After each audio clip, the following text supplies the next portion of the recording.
Muy bien, el tema de hoy entonces estará basado en dos textos. Vamos a comenzar con Jeremías 31. Voy a poner algo de contexto acá. El profeta está anunciando el amor, la benevolencia y la misericordia del Señor para con Israel. Pero ustedes dirán, bueno, eso fue escrito para Israel como tal. Sí y no. Sí, porque históricamente esta palabra se le estaba entregando a Israel a través del profeta Jeremías, pero no necesariamente en el sentido de que esto no es exclusivo para una etnia en la tierra, sino para lo que llamamos el pueblo de Dios. Y les invito a que lean la carta del apóstol Pablo a los Gálatas, y cuando lean esa carta se van a dar cuenta de que hay un concepto básico allí, y es que por medio de la fe nosotros somos descendientes de Abraham. Por medio de la fe nosotros hemos sido hechos israelitas, espiritualmente hablando. Y toda promesa y todo pacto que el Señor hizo con nuestros ancestros del Antiguo Testamento aplican para nosotros que estamos en Cristo Jesús.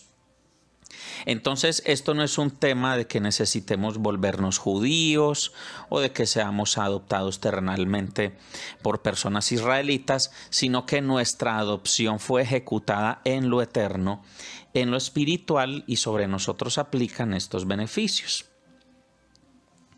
El Señor dice, en ese tiempo yo seré el Dios de todas las familias de Israel y ellos serán mi pueblo. Este mensaje es del Señor. Yo miré favorablemente al resto de los israelitas que se escaparon de la muerte por espada. Les di descanso mientras estaban en el desierto y marchaban hacia su hogar.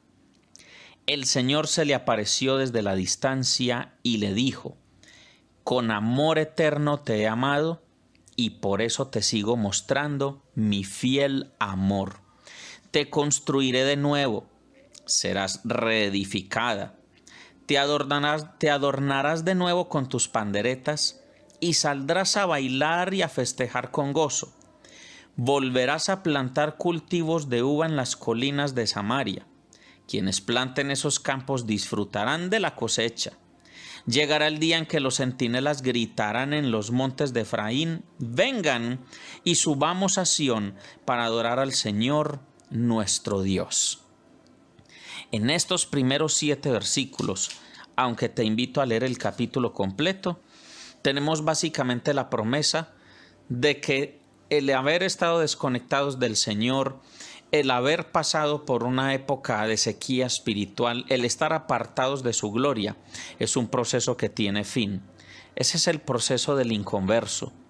Y dice Dios en su escritura, con amor eterno te he amado. Eso quiere decir que el Señor te amó a ti y me amó a mí desde antes de la fundación del mundo, desde antes de que hubiéramos existido físicamente, y su amor se extiende hasta el infinito y más allá. Sí, entonces el amor del Señor no tiene límite hacia la línea del pasado y no tiene límite hacia la línea del futuro. Eso quiere decir que ese amor siempre se ha manifestado en nuestras vidas y se seguirá manifestando. Recuerda que estamos examinando el tema ¿qué quiere decir salvos por gracia por medio de la fe? Entonces quiero que entiendan que a pesar de lo que les he enseñado en los 3 primeros videos, donde uno diría, este hombre está predicando que todo depende de nosotros, no. Yo no estoy predicando que la salvación depende de nosotros, no estoy predicando que la salvación es el pago de mis obras, ni estoy predicando que nosotros hacemos méritos para ser salvos en Cristo, no. Lo que yo he venido enseñando es que si de verdad has sido alcanzado por la gracia, si de verdad has tenido fe en nuestro Señor Jesucristo, entonces eso se debe manifestar a través de obras visibles. Porque la fe sin obras es una fe muerta, dice la palabra de Dios en la carta del apóstol Santiago. Entonces, esta reflexión final, este tema final que estoy compartiendo, lo que trae es claridad en el sentido de que la salvación es la idea de Dios, es el plan de Dios, proviene de su amor eterno. Él nos ha mirado con ese amor, Él nos ha escogido y simplemente nosotros estamos andando un sendero que Él trazó para nosotros. Pero debemos ser claros en algo. Si alguien de verdad está en ese sendero, se le tiene que notar y debe cumplir el propósito por el cual Dios le salvó.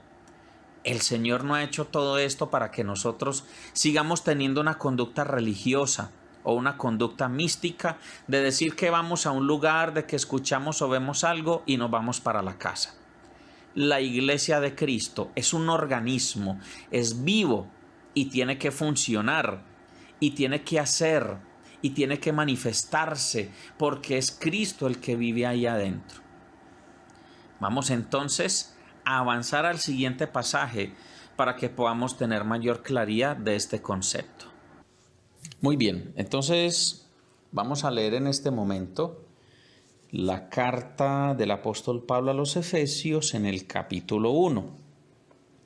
Vamos a leer los versículos 3 al 14. Dice: Bendito sea Dios, Padre de nuestro Señor Jesucristo, que nos ha dado toda clase de bendiciones espirituales en el cielo a través de Cristo.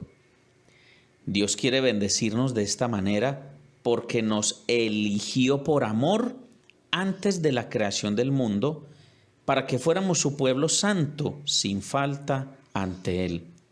Por el amor que Dios tiene, decidió adoptarnos como hijos suyos a través de Jesucristo.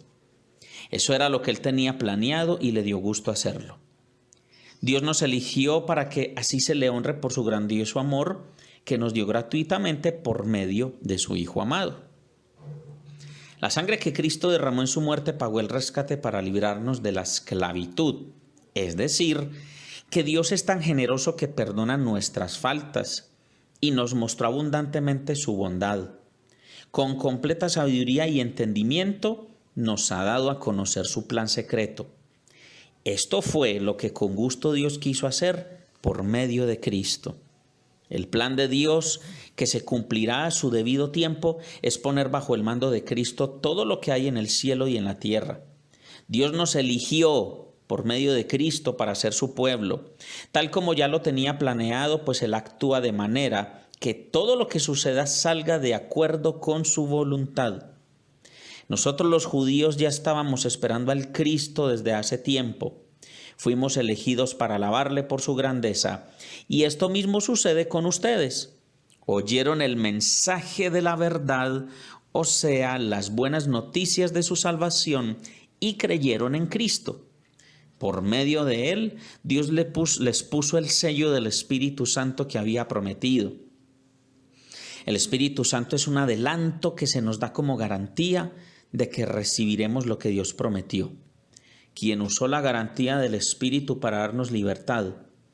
Como resultado, Dios será alabado por su grandeza. ¡Wow! Esa lectura es tremenda. Esta lectura me gusta mucho. Es una lectura bien especial porque es una lectura llena de esperanza y aclara muchas cosas. Por ejemplo, voy a ir al versículo 5. Dios decidió adoptarnos como hijos suyos a través de Jesucristo. ¿Quién tomó la decisión de ser salvo? ¿La tomó usted? ¿La tomé yo? Realmente Dios decidió adoptarnos. Quiero que se imagine este cuadro. Uno va, hace los trámites para adoptar un niño o un bebé en un orfanato, en un hogar especial de niños. Uno hace los trámites, uno paga el precio de los trámites, uno asume los costos de los desplazamientos. En fin, en manos de uno está el pagar todo lo necesario para poder tener en adopción ese bebé. ¿El bebé hizo algún trámite? No. ¿El bebé solicitó ser adoptado? No. ¿El bebé escogió a los padres que lo adoptaron? No. Los padres adoptivos son los que se encargan de todo y empiezan a darle una nueva vida a ese bebé, le dan una identidad, lo acogen en una familia y este bebé comienza a disfrutar de todos los beneficios que trae el pertenecer a esta familia. Entonces resulta que, como dice la Escritura, Dios decidió adoptarnos como hijos suyos por medio de Jesucristo. Jesucristo es el precio.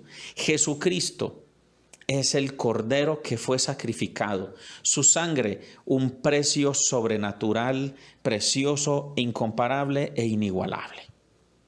Entonces les estoy compartiendo esto para que entiendan que el primero que hizo todo, el que accionó la máquina, el que empujó el pedal, el que presionó el botón de encendido, fue nuestro Padre eterno. Él envió a su Hijo, dice la Escritura, que de tal manera amó Dios al mundo, que ha enviado a su Hijo para que todo aquel que en Él crea no se pierda, mas tenga vida eterna. Le damos gloria al Señor por esto. Esto es una realidad maravillosa. Esto es básicamente la predicación del Evangelio. Entonces dice en el versículo 6, Dios nos eligió para que así se le honre por su grandioso amor que nos dio gratuitamente por medio de su Hijo amado. La sangre que Cristo derramó en su muerte pagó el rescate para librarnos de la esclavitud. Es decir, que Dios es tan generoso que perdona nuestras faltas y nos mostró abundantemente su bondad. Esos son los versículos del 6 al 8. Dice más adelante, verso 11, Dios nos eligió por medio de Cristo para ser su pueblo, tal como ya lo tenía planeado, pues Él actúa de manera que todo lo que suceda salga de acuerdo con su voluntad.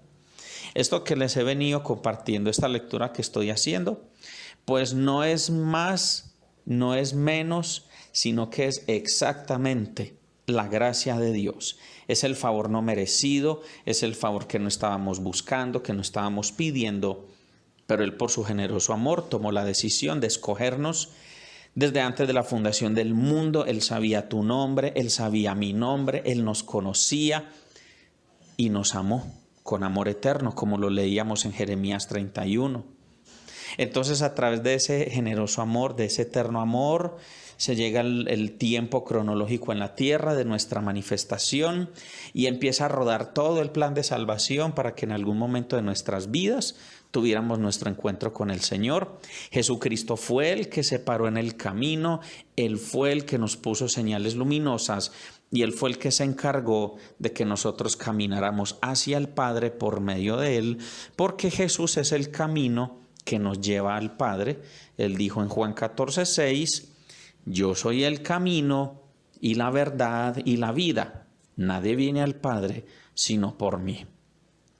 Usted dirá, o sea que básicamente en contra de mi voluntad, yo soy una persona salva, soy una persona en Cristo, soy una persona adoptada.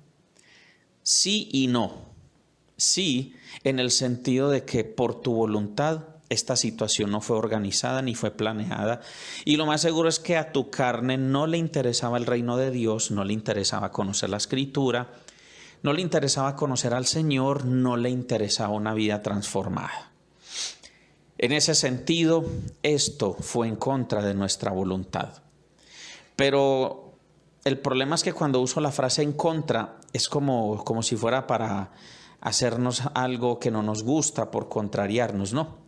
Simplemente esto fue en ausencia de nuestra voluntad. Pero en este proceso, paradójicamente, yo tomo una decisión consciente de caminar con Él. Lo que pasa es que hay algo que se llama las doctrinas de la gracia. Y yo les invito a que, si ustedes lo buscan en internet, lo van a encontrar muy fácil. Se llama las doctrinas de la gracia. Son los fundamentos de cuando se hizo la Reforma Luterana y años posteriores a la Reforma Luterana. Estos son postulados que importantes teólogos en la historia pudieron encontrar en las Escrituras de los componentes de la gracia y de cómo se manifiesta. Y aunque yo no me voy a meter en el tema del calvinismo y el arminianismo, si la salvación es permanente o si la salvación se puede perder, o si definitivamente Dios me salvó y mi voluntad no intervino en nada, o si intervino totalmente, esas son muchas posiciones teológicas, no me voy a meter en eso, sí le invito a que lea las doctrinas de la gracia. Son muy bonitas, hay unas cosas que son muy interesantes y profundas. Y una de ellas dice que la gracia del Señor es irresistible. Es la doctrina de la gracia irresistible. Eso quiere decir que Él manifiesta su gracia, que yo doy un paso voluntario, entre comillas, pero yo doy ese paso porque para mí es irresistible no dar ese paso. Imagínese que usted viene hambriento durante 2 semanas, está perdido en un bosque, no ha podido comer nada, ha podido tomar poca agua porque no ha encontrado arroyos de agua pura, de agua limpia. Y llega a un lugar donde hay una mesa servida, allí una mesa campestre, al aire libre, hay vasijas con agua, con refrescos, con jugos, y a usted le dicen bienvenido. Si le place y si quiere, puede comer y puede beber de lo que está servido en la mesa. Usted lleva 2 semanas sin comer y escasamente bebiendo agua, cansado, hambriento, y tiene la oportunidad de comer y de beber. Tiene la oportunidad de tener lo que usted necesitaba y que no sabía dónde encontrarlo. Esta es la situación. Usted tiene la voluntad para decir no o para decir sí, pero está en una circunstancia donde sería irresistible esa comida y esa bebida que le están sirviendo en la mesa. Y así es la gracia de nuestro Señor, es irresistible. Cuando esa gracia llega a nuestra vida y se manifiesta, realmente es casi imposible decirle que no. Y si en esa primera oportunidad supongamos que la persona dice no, ese tipo de comida no me gusta, esos jugos de fruta no me gustan, esos refrescos tampoco, el agua tampoco, voy a seguir caminando a ver si encuentro algo diferente. Créame que el hambre va a aumentar, la fatiga va a aumentar y la sed va a aumentar. Pero como es el amor generoso de Dios, Él se encargará de que usted se vuelva a encontrar de nuevo otra mesa con estilo campestre, al aire libre, con alimentos, refrescos y bebidas. Y de pronto en esa segunda oportunidad usted dirá, no aguanto más, necesito ese alimento y necesito esa bebida.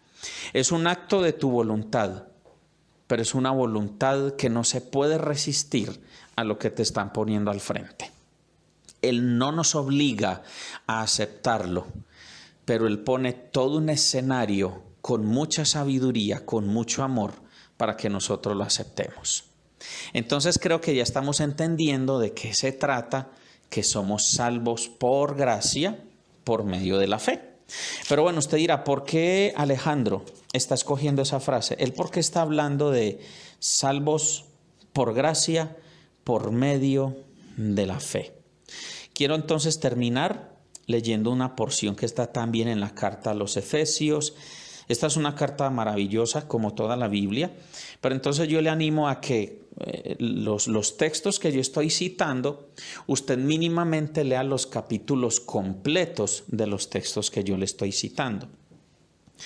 Entonces en Efesios capítulo 2, voy a leer esto desde el versículo 5.